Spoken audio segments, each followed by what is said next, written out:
You may have heard, perhaps not, I struck a slightly optimistic note in my analysis of where we are now on the American-Iranian talks. Are you optimistic? I think I should be cautious, although your logic is, I think, very strong.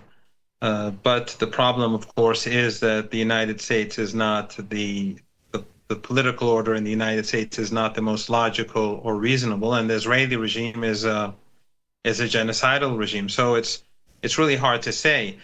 It is a positive sign that the United States backed down, at least in private, in order to get the Iranians to come to the negotiating table again. We had the fifth round of talks, and the Iranians, although they went in late a bit, I think, to send a message to the Americans, but the fact that they did participate was because the United States sent a message through the Omani government, basically saying that their public stance is different from their private stance. But I think the most important issue is what you alluded to, and that is that Iran is a missile and drone superpower.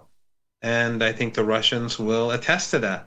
If there is a strike against Iran by the Israeli regime, Iran will launch a major strike, which will be far, far more effective than what was called True Promise 2. In fact, Iran owes the Israeli regime a True Promise 3, and this would, I think, give an excuse for the Iranians to go much further than what they were thinking of doing for True Promise 3.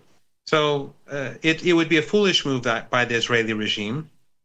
They will not be able to do it without the Americans.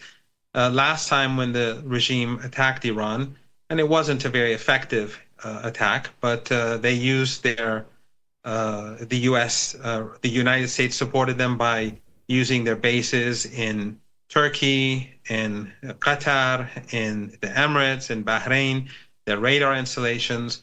They helped Israeli jets refuel. Without the United States, it's impossible for the regime to carry out any sort of effective strike. Of course, this also shows how sadly countries in our region are complicit in what the United States, what the Israelis have done in the past.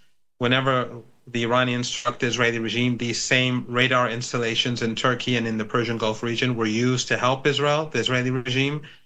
And I assume that the same will happen in future.